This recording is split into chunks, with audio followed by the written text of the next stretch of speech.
अस्सलाम वालेकुम। आज हम अपना नेक्स्ट टॉपिक पढ़ रहे हैं जो कि है वेक्टर प्रोडक्ट। इससे पहले हमने स्केलर प्रोडक्ट पढ़ा था, वेक्टर मल्टीप्लिकेशन हमने क्लियर की थी।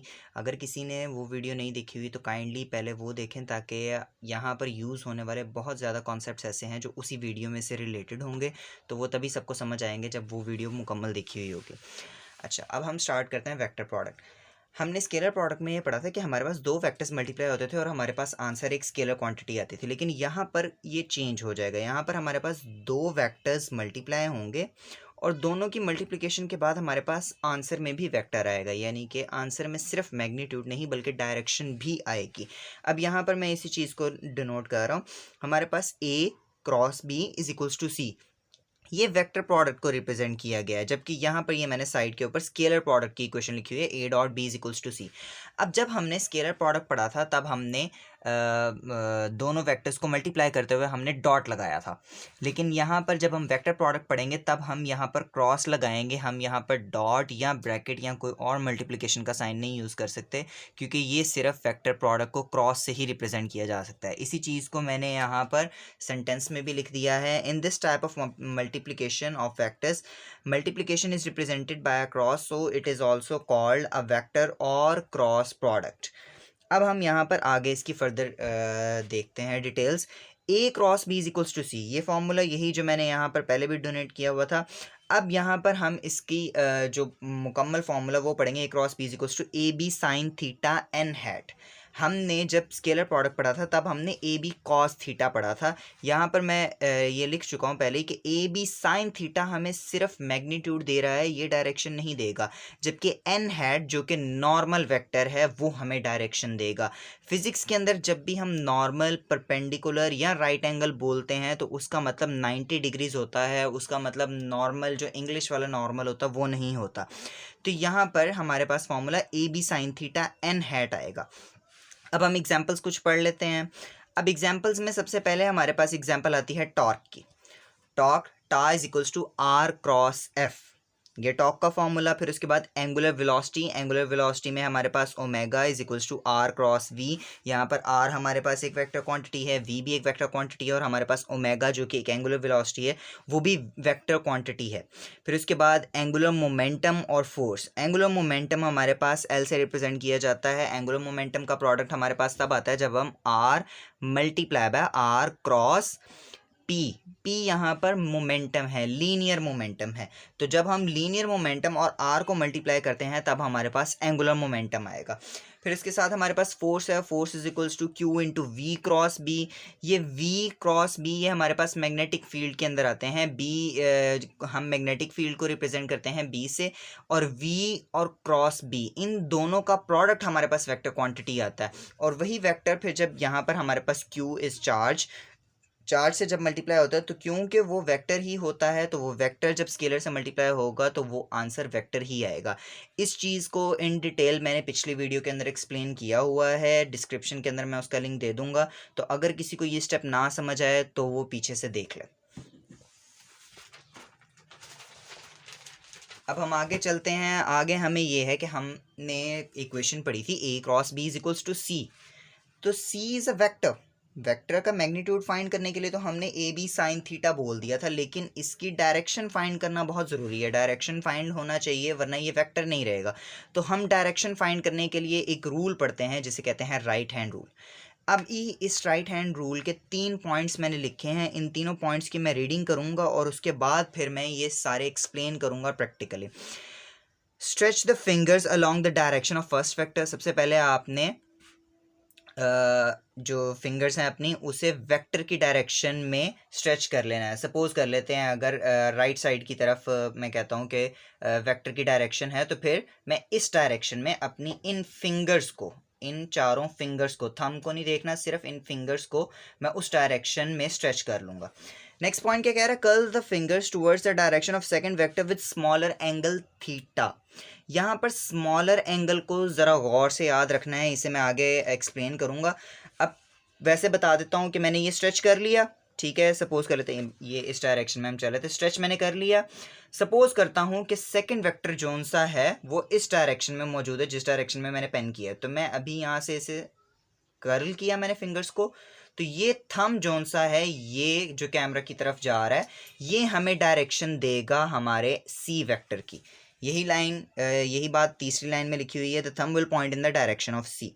अब हम एग्जाम्पल कर लेते हैं। अब हम दो वेक्टर सपोज करते हैं। सपोज कर लेते हैं जी हमारे पास एक वेक्टर है वेक्टर ए, जिसकी डायरेक्शन है एक्स एक्सिस के अलोंग, जबकि दूसरी तरफ है हमारे पास vector B along z axis.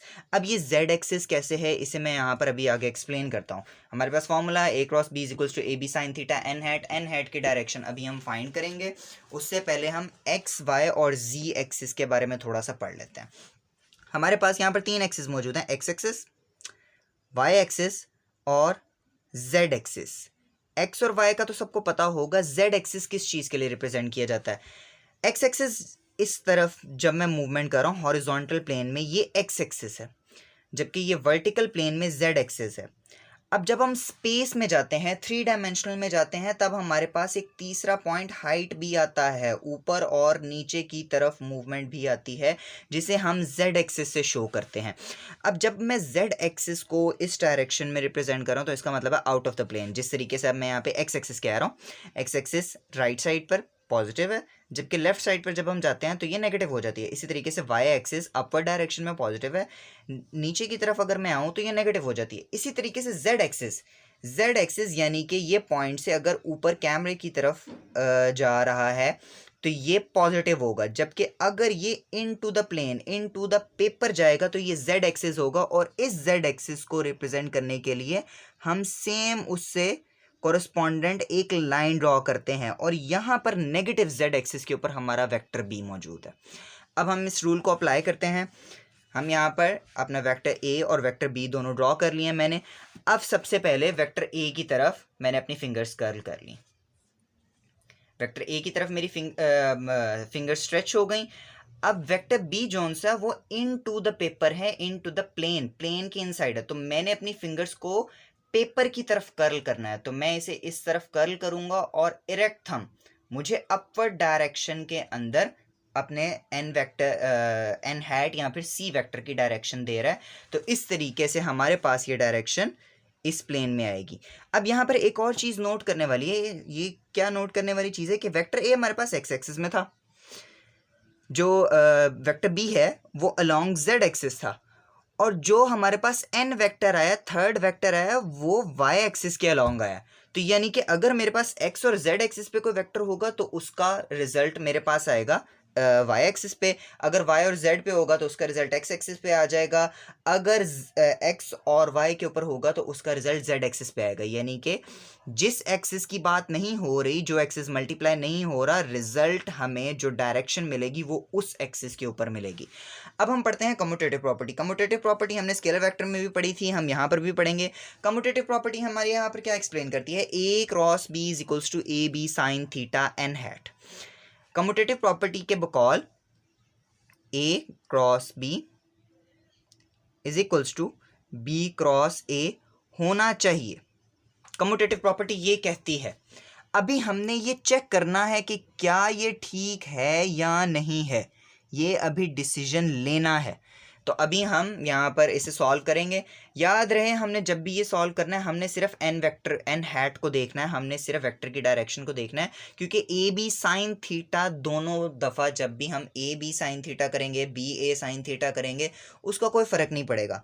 हमने एन हैट के ऊपर जाना है कि क्या इसकी डायरेक्शन सेम आ रही है कि नहीं। अगर डायरेक्शन सेम आ जाती है तो फिर हम कहेंगे जी कि हमारे पास कम्यूटेटिव प्रॉपर्टी होल्ड करती है, लेकिन अगर डायरेक्शन सेम नहीं आती तो हम कहेंगे कम्यूटेटिव प्रॉपर्टी होल्ड नहीं कर रहे।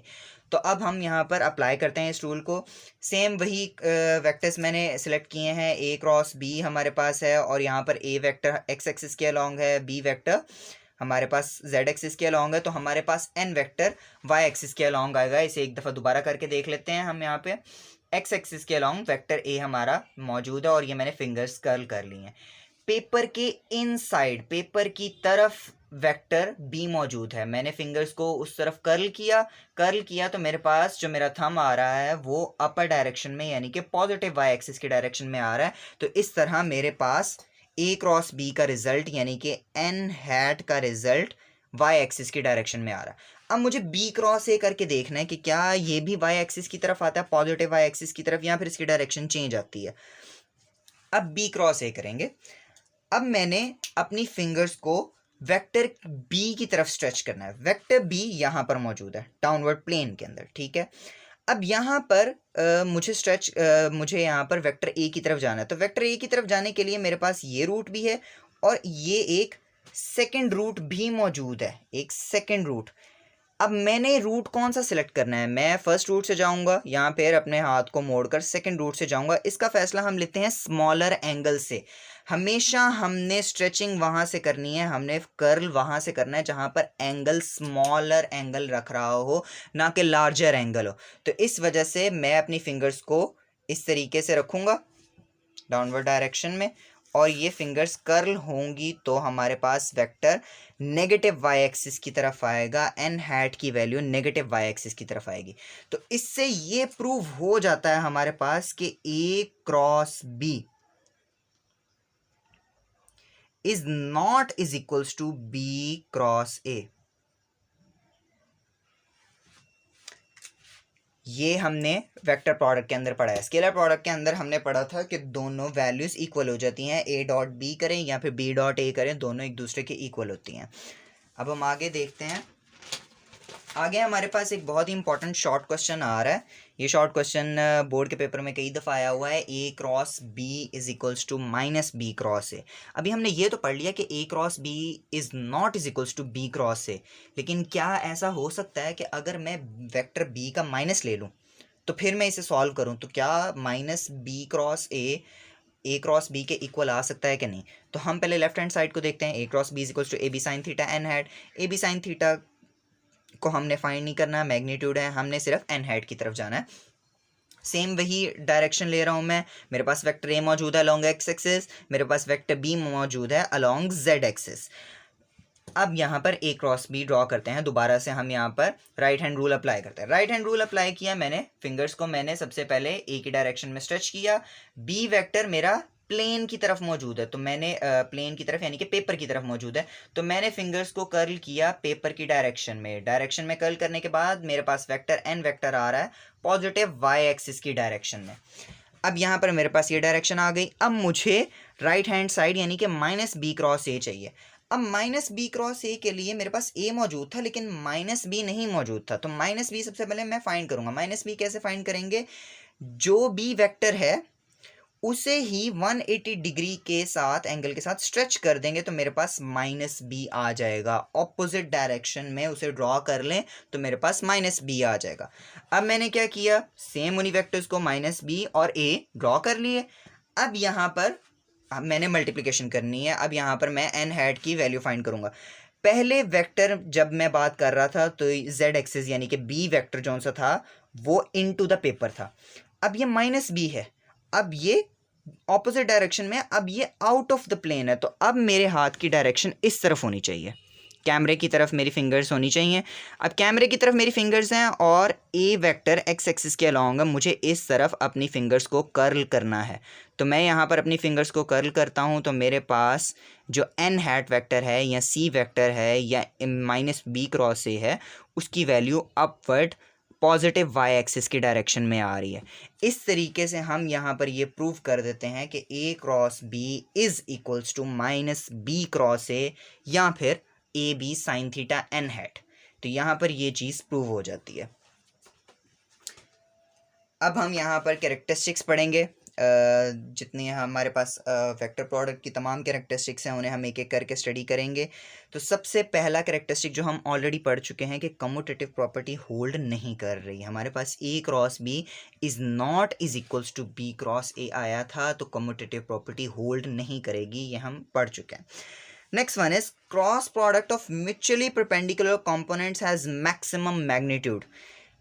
इस लाइन का मतलब ये है कि अगर दो वेक्टर्स हैं और दोनों के दरमियान 90 डिग्री का एंगल मौजूद है, दोनों म्यूचुअली परपेंडिकुलर कंपोनेंट्स हैं, तो जो मैग्नीट्यूड की वैल्यू है वो मैक्सिमम आनी चाहिए। अब वो मैक्सिमम कैसे आएगी, अब हम इसे एक दफ़ा अप्लाई करके देखते हैं। मैंने दो वेक्टर सपोज कर लिए। मेरे पास वेक्टर ए है जो कि एक्स एक्सिस की डायरेक्शन में है, वेक्टर बी है जो कि अलॉन्ग वाई एक्सिस के डायरेक्शन में है। दोनों वेक्टर्स को ड्रॉ किया, ए क्रॉस बी वेक्टर्स को ड्रॉ कर लिया। अब मेरे पास फॉर्मूला था A cross B is equals to A B sine theta. Theta की जगह 90 डिग्री मैंने पुट कर दिया। यहाँ पर मैं एन हैट फाइंड नहीं कर रहा, ये चीज़ मैं बताता चलूँ, क्योंकि अब हम मैग्नीट्यूड पर आ गए हैं, अब हम डायरेक्शन की तरफ नहीं बात कर रहे। जब हम डायरेक्शन की तरफ जा रहे थे वो पिछले जो अभी मैंने बयान किया उसके अंदर हमने सिर्फ डायरेक्शन फाइंड की थी, अब हम सिर्फ मैग्नीट्यूड पर फोकस करेंगे। तो साइन थीटा, थीटा की जगह 90 डिग्री आ गया, और साइन 90 की वैल्यू हमेशा 1 होती है, तो ये इक्वेशन बन जाएगी A cross B is equals to A B into 1, और जब ए बी 1 से मल्टीप्लाई होगा तो आंसर ए बी ही आएगा, यानी कि मैक्सिमम वैल्यू ही आएगी। अगर मैं सपोज कर लेता हूँ 4 और 5 दो वैल्यूज़ हैं, तो 4 और 5 आकर पे मल्टीप्लाई होकर मेरे पास सिर्फ 20 आंसर आ जाएगा, वो लेस नहीं होगा, यही मैक्सिमम वैल्यू है जो आ सकती है, इससे ज़्यादा वैल्यू नहीं आएगी वेक्टर प्रोडक्ट के अंदर किसी और एंगल के साथ। अब हमने यही चीज़ यूनिट वेक्टर्स के ऊपर अप्लाई करनी है, और यूनिट वेक्टर्स के ऊपर अप्लाई करते हुए हमने देखना है कि हमारे पास क्या आंसर आता है। अब एक चीज़ मैं पहले याद करवाता चलूँ यूनिट वेक्टर्स के ऊपर इस रूल को अप्लाई करने से पहले, वो चीज़ ये थी कि एक तो यूनिट वेक्टर्स का मैग्नीट्यूड हमेशा 1 होता है, और दूसरी चीज़ ये है कि अभी जब हमने राइट हैंड रूल अप्लाई किया तब मैंने इस चीज़ का जिक्र किया था कि अगर हमारे पास एक वेक्टर है जो कि एक्स एक्सिस के ऊपर है और दूसरा वाई एक्सिस के ऊपर है, तो हमारे पास जो रिजल्टेंट आएगा वो जेड एक्सिस के ऊपर आएगा। जो दो वेक्टर्स आपस में मल्टीप्लाई हो रहे हैं वो जिस भी एक्सिस के ऊपर मौजूद हैं उससे थर्ड एक्सिस, उससे नेक्स्ट एक्सिस जो यूज़ नहीं हुई उसके ऊपर हमारा रिजल्ट आ जाएगा। तो अब इसे एक दफ़ा अप्लाई करके देखते हैं। हमारे पास एक्स एक्सिस के अलॉन्ग आई हैट होगा, वाई एक्सिस के अलॉन्ग हमारे पास जे हैट वेक्टर होता है, जबकि जेड एक्सिस के अलॉन्ग हमेशा के हैट वेक्टर होता है। अब इन्हें मल्टीप्लाई करते हैं। अब ऑर्डर ऑफ मल्टीप्लिकेशन यहाँ पर मैं इस हिसाब से मैं चल रहा हूँ कि ये एंटी क्लॉकवाइज है, एंटी क्लॉकवाइज चल रहे हैं हम, हमारी मूवमेंट एंटी क्लॉकवाइज चलेगी।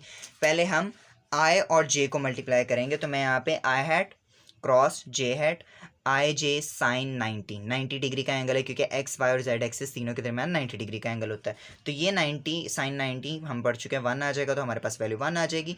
आई और जे जब मल्टीप्लाई होंगे तो ये वही बात, जब दो वेक्टर्स एक्स और वाई एक्सिस वाले मल्टीप्लाई हुए तो हमारे पास रिजल्टेंट वेक्टर हमेशा तीसरे एक्सिस के ऊपर आएगा, जेड एक्सिस के ऊपर आएगा, के हैट आंसर आएगा। इसी चीज़ को अब बाकी वेक्टर्स के अंदर अप्लाई करते हैं, बाकी यूनिट वेक्टर्स के ऊपर। अब जे क्रॉस के एंटी क्लॉकवाइज चलते हुए जे क्रॉस के इज इक्वल्स टू जे के साइन 90, साइन 90 की वैल्यू 1, तो जे और के जब मल्टीप्लाई होंगे 1 के साथ तो हमारे पास जे के ही आंसर आएगा, और जब जे के की मल्टीप्लिकेशन होगी तो हमारे पास थर्ड एक्सिस जो कि यूज़ नहीं हुई एक्स एक्सिस का यूनिट वेक्टर आ जाएगा आई हैट। सेम यही चीज़ हम अप्लाई करते हैं बाकी के ऊपर, के क्रॉस आई, के आई साइन 90, साइन 90 की वैल्यू 1 मल्टीप्लाई हुआ, के आई आ गया हमारे पास, और के आई जे हैट की डायरेक्शन में आ जाएगा। अब इन तीनों पोस्टुलेट्स को पढ़ते हुए ये तीनों जो बातें अभी हमने की हैं, इन तीनों को अगर मैं एक सिंगुलर फॉर्म में लिखूं तो वो ये बन जाएगी i cross j is equals to k, j cross के is equals to i hat, k cross i hat is equals to J hat. अब ये इक्वेशन यहाँ पर आ जाती है, लेकिन यहाँ पर जो याद रखने वाली इंपॉर्टेंट चीज़ है वो है ऑर्डर ऑफ मल्टीप्लिकेशन। मैंने यहाँ पर order of multiplication anti clockwise रखा था, अगर मैं क्लॉकवाइज कर दूँ तो ये आंसर्स चेंज हो जाएंगे, इन तमाम आंसर्स के साथ नेगेटिव आ जाएगा। अब इसी चीज़ को देख लेते हैं। आई क्रॉस जे के आंसर आ रहा था, लेकिन जब मैं क्लॉकवाइज गया जे क्रॉस आई किया तो माइनस के आ गया। फिर उसी के साथ जे क्रॉस के आई हैट आंसर आया था, लेकिन जब मैंने के क्रॉस जे किया तो माइनस आई हैट आ गया। K cross I is equals to J hat, लेकिन आई क्रॉस के is equals to minus J hat. इस चीज़ को याद रखना है, जो हमारी आखिरी फाइनल इक्वेशन आएगी वो फाइनल इक्वेशन इन चीज़ों के ऊपर बहुत ज़्यादा डिपेंड कर रही होगी। अब हम नेक्स्ट कैरेक्टरिस्टिक पढ़ते हैं। नेक्स्ट कैरेक्टरिस्टिक हमारे पास आ रहा है ऐसे वेक्टर्स का जो कि पैरेलल या फिर अनपैरेलल होंगे। अब जब भी दो वेक्टर्स हमारे पास, हम सपोज करते हैं जी हमें ये वैल्यू कही जा रही है कि जो वेक्टर्स पैरेलल या अनपैरेलल होंगे उनका आंसर 0 आएगा। अब हम वेक्टर सपोज करते हैं, हमारे पास वेक्टर बी है और वेक्टर ए है जो कि दोनों एक्स एक्सिस के अलॉन्ग है। इसी के साथ मैंने एक और वेक्टर बी साइड पे ड्रॉ कर लिया है जो कि अनपैरेलल है, क्योंकि ये दो पैरेलल वेक्टर्स हैं और ये हमारे पास अनपैरेलल वेक्टर है, ताकि हम ए क्रॉस बी डैश वाला भी करके देख सके, ताकि अनपैरेलल वेक्टर का आंसर भी हम देख सकें। तो हमारे पास क्या है, A cross B is equals to A B sine theta N hat. पहली इक्वेशन में हमारे पास क्या जी, ये देखें 0 और 180 डिग्री दोनों में यहाँ पे, यहाँ तो इन दोनों के दरमियान 0 एंगल होगा, या फिर इन दोनों के दरमियान 180 डिग्री एंगल होगा। तो 0 और 180 डिग्री दोनों का साइन लेकर देखें, साइन 0 का आंसर भी 0 होगा, साइन 180 का आंसर भी 0 होगा। तो एज अ होल मेरे पास a क्रॉस b की वैल्यू ही 0 आ जाएगी। अब इसी के साथ हम नेक्स्ट देखते हैं कि अगर मैंने किसी वेक्टर का सेल्फ प्रोडक्ट लेना है, अगर मैंने उस वेक्टर को खुद उसी वेक्टर से मल्टीप्लाई करना है, तो मेरे पास आंसर 0 आएगा। 0 कैसे आएगा, a क्रॉस a। अब जब एक वेक्टर खुद ही आपस में मल्टीप्लाई हो रहा है तो जाहिर बात है एंगल 0 होगा। तो हमारे पास फॉर्मूला क्या बनेगा, a cross a is equals to a sine theta N hat. Theta की वैल्यू 0 आ गई, और ये थीटा की वैल्यू इस पूरी चीज़ को 0 कर देगी, इस पूरे आंसर को 0 कर देगी। अब यही चीज़ हमने यहाँ पर अब आगे यूनिट वेक्टर्स के ऊपर अप्लाई करनी है, और यही यूनिट वेक्टर्स के ऊपर अप्लाई करते हुए हमारे पास आखिर पे एक इक्वेशन भी आएगी। अब अप्लाई करते हैं हम इसे आई हैट पे। सबसे पहले मेरे पास i hat cross i hat, i sine theta N hat. Sine theta, theta की वैल्यू 0 आ गई, 0 वैल्यू आने से ये सारी की सारी वैल्यू 0 हो गई, और पूरी इक्वेशन को मल्टीप्लाई करने के बाद मेरे पास आंसर 0 हो गया। सेम प्रोसीजर अप्लाई करते हैं जे क्रॉस जे के ऊपर। साइन थीटा की वैल्यू 0, साइन थीटा मुकम्मल वैल्यू 0 ले आएगा, और इस पूरी इक्वेशन के साथ मल्टीप्लाई होकर हमारे पास आंसर 0 आ जाएगा। नेक्स्ट चलते हैं जी, के क्रॉस के करता हूँ मैं अब। के क्रॉस के साइन थीटा, थीटा की वैल्यू हमारे पास 0, साइन 0 इज इक्वल्स टू 0, और हमारे पास पूरी इक्वेशन की वैल्यू 0 आ गई। तो इन तीनों चीज़ों को मैं आखिर पे एक ही इक्वेशन में लिख सकता हूँ कि i cross I is equals to j cross j is equals to k cross के इज इक्वल्स टू 0, क्योंकि तीनों वैल्यूज़ हमारे पास 0 ही आई थी। तो यहाँ पर हमारे पास ये तीनों एक दूसरे के इक्वल भी होंगी, और तीनों का आंसर 0 ही होगा। अब हमने एक मेन चीज़ के ऊपर चलना है, जो कि अगर आपको अभी तक का सारा टॉपिक समझ आया है तो फिर ही वो आप सॉल्व कर सकते हैं, अगर नहीं समझ आया तो फिर वो सॉल्व नहीं हो सकता। और वो है cross product of two vectors a and b in terms of their rectangular components. हमने रेक्टेंगुलर कंपोनेंट्स के अलोंग a और b को मल्टीप्लाई करना है, और हमने देखना है कि क्या आंसर आता है इसके वेक्टर प्रोडक्ट का। तो सबसे पहले तो मुझे a और b के रेक्टेंगुलर कंपोनेंट्स पता होने चाहिए। तो a और b के रेक्टेंगुलर कंपोनेंट्स हमें पता होने चाहिए। तो सबसे पहले मैं a के रेक्टेंगुलर कंपोनेंट्स लिखता हूँ, ए x i hat plus A y j hat plus A Z k hat. इसी तरीके से वेक्टर b के रेक्टेंगुलर कंपोनेंट्स हम देखते हैं, B x i hat plus B Y j hat plus B z k hat. अब इन दोनों को मल्टीप्लाई करना है। हमने लास्ट टाइम भी जिस तरीके से मल्टीप्लिकेशन की थी हम उसी तरीके से करेंगे, दोनों वेक्टर्स लिखे, और अब ए एक्स आई हैट को इस पूरे वेक्टर के साथ मल्टीप्लाई कर देते हैं, B x i hat plus B Y j hat plus B z k hat. Same procedure करेंगे, ए वाई जे हैट को इस पूरे वेक्टर के साथ मल्टीप्लाई करेंगे, सेम प्रोसीजर करेंगे ए जेड के हैट को इस पूरे बी वेक्टर के साथ मल्टीप्लाई करेंगे। तो इन तीनों को मैंने सेपरेटली करके लिख लिया है, लेकिन याद रहे पिछली वीडियो की तरह यहाँ पर इन दोनों के दरमियान प्लस का साइन मौजूद है, ये एक ही इक्वेशन चल रही है, ये इक्वेशंस अलग-अलग नहीं है। ए एक्स आई हैट सबसे मल्टीप्लाई हो रहा है, फिर ए वाई जे हैट, फिर ए जेड के हैट। अब इन्हें एक एक करके मल्टीप्लाई करते हैं। सबसे पहले ए एक्स आई हैट और बी एक्स आई हैट को मल्टीप्लाई करेंगे, तो मेरे पास क्या बचेगा, ए एक्स बी एक्स और आई हैट आपस में मल्टीप्लाई होंगे, ए एक्स बी एक्स आई क्रॉस दोनों, क्योंकि क्रॉस प्रोडक्ट हम पढ़ रहे हैं, वेक्टर प्रोडक्ट पढ़ रहे हैं, तो इसलिए क्रॉस आएगा। सेम इसी तरीके से A x B y i cross j. Next चलते हैं, ए एक्स आई हैट यहाँ पर बी जेड के हैट से मल्टीप्लाई होगा, तो हमारे पास क्या आएगा, A x B z i cross k, ठीक है, प्लस का साइन आ गया। Next one, A y j hat को पूरी इक्वेशन से मल्टीप्लाई करते हुए ए वाई बी एक्स, ये दोनों मल्टीप्लाई होंगे, ए वाई बी एक्स और साथ में जे hat cross i hat. Next one, A y B Y, दोनों सेम है, ए वाई बी वाई जे क्रॉस जे, प्लस ए वाई बी जेड जे क्रॉस के, ठीक है। आखिरी इक्वेशन पे चलते हैं, ए जेड के हैट को मल्टीप्लाई करना है, ए जेड और बी एक्स मल्टीप्लाई होंगे, ए जेड बी एक्स के हैट आई हैट क्रॉस प्रोडक्ट आ जाएगा इन दोनों का। फिर उसके बाद ए जेड बी वाई के क्रॉस जे, फिर उसके बाद ए जेड बी जेड और के क्रॉस के। ये इक्वेशंस हमारे पास आ गई। अब इन्हें आई क्रॉस जे, जे क्रॉस के, आई क्रॉस के, इन तब सबको हमें इवेल्युएट करना है, इन सबको उन पॉइंट्स के ऊपर पढ़ना है जो हम ऑलरेडी पढ़ चुके हैं, हमने आंसर्स देखने हैं कि हमारे पास क्या आ रहे हैं। तो सबसे पहले आई क्रॉस आई, हमने कहा था सेल्फ प्रोडक्ट हमेशा जीरो होता है, तो यहाँ पर जीरो आंसर आ जाएगा, ठीक है। फिर उसके बाद आई क्रॉस जे, ये एंटी क्लॉकवाइज जा रहा है आई क्रॉस जे, तो इसलिए ये के हैट आएगा। अगर जे क्रॉस आई होगा तो माइनस के आ जाएगा, ठीक है।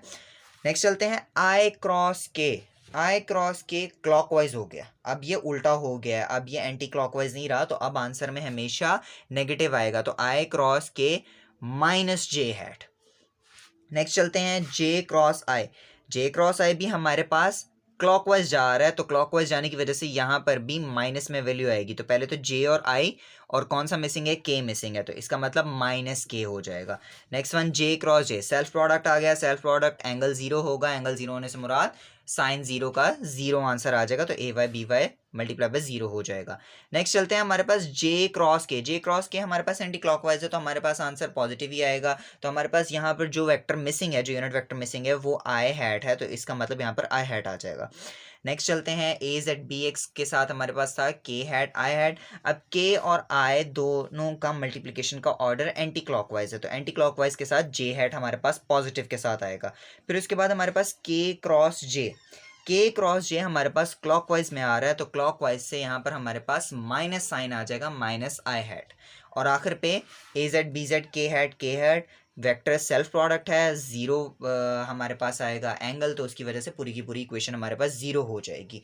अब इन तमाम वेक्टर्स के आंसर को हम इक्वेशन में मल्टीप्लाई कर रहे हैं, तो ये ए एक्स बी एक्स जीरो से मल्टीप्लाई होकर पूरी की पूरी इक्वेशन जीरो हो गई, ए x B y k hat से मल्टीप्लाई हो रहा, ठीक है, इसे मैंने सेपरेट कर दिया। फिर उसके बाद ए एक्स बी जेड माइनस जे से मल्टीप्लाई हो रहा है, सेपरेट आ गया। फिर उसके बाद हमारे पास था ए वाई बी एक्स माइनस के, ए वाई बी एक्स माइनस के से मल्टीप्लाई हो रहा है, सेपरेट आ गया।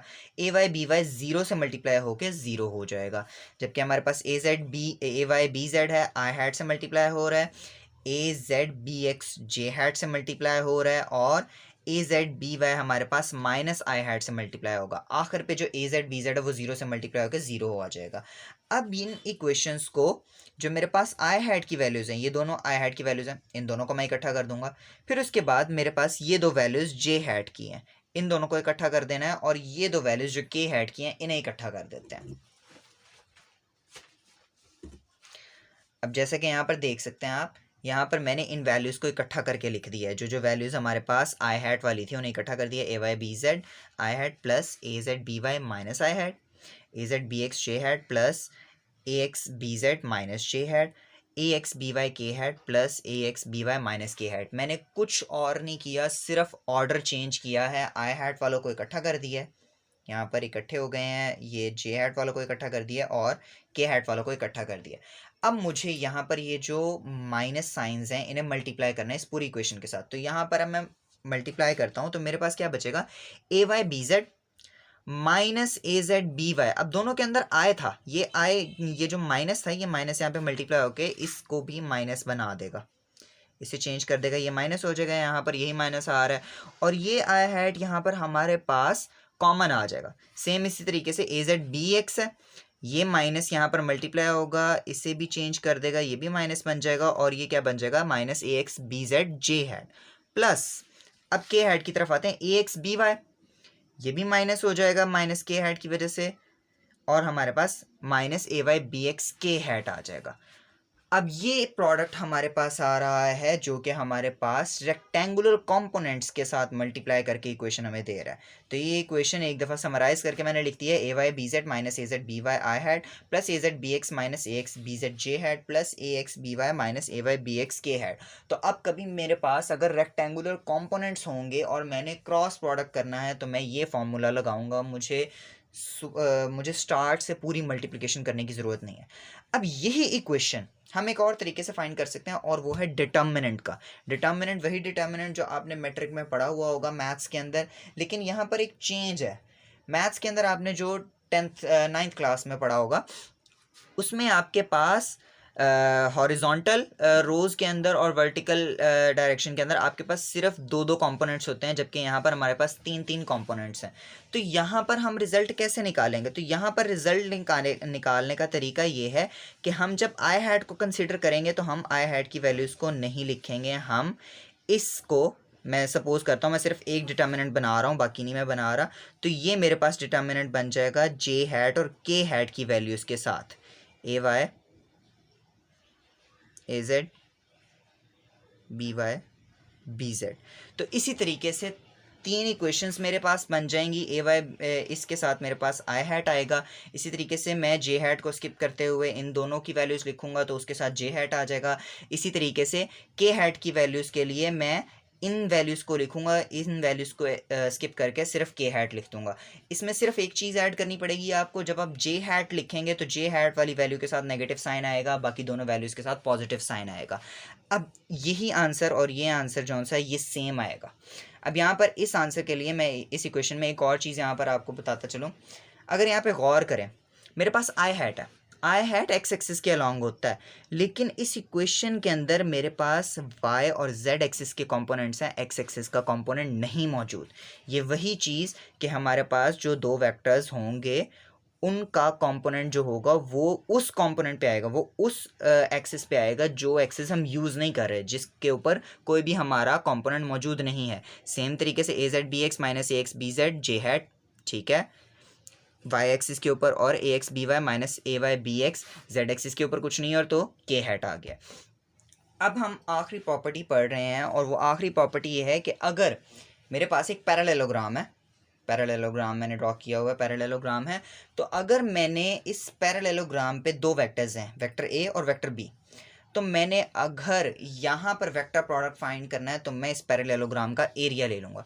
इंतहाई सिंपल चीज़ है, एरिया का फॉर्मूला पैरेललोग्राम के अंदर बेस इनटू हाइट होता है, और अगर मैं बेस इनटू हाइट देखो तो मेरे पास ए क्रॉस बी ही आ रहा है, मेरे पास कुछ और नहीं आ रहा, तो जितनी मल्टीप्लिकेशन हमने सारी की है वो वही है, कोई और नया चेंज यहाँ पर नहीं आएगा। तो सिर्फ एक दफ़ा मैंने इसे रिप्रेजेंट कर दिया है कि मेरे पास area is equals to A cross B आ रहा है, और उसके साथ ही A B sine theta N hat हमारे पास आंसर आ जाएगा। यहाँ तक हमारी वीडियो मुकम्मल होती है। आई होप के टॉपिक सबको समझ आ गया होगा। अगर किसी किस्म का कोई क्वेश्चन हो तो वो ज़रूर कमेंट सेक्शन में मुझे बताएं। और इसके बाद जो हमारा नेक्स्ट टॉपिक होगा वो बायो, फर्स्ट ईयर बायो का होगा, जो कि प्रोटीन्स का टॉपिक होगा। उसके अंदर हम प्रोटीन्स की इम्पॉर्टेंट और प्रोटीन के फंक्शंस के ऊपर बात करेंगे। थैंक यू, अल्लाह हाफ़िज़।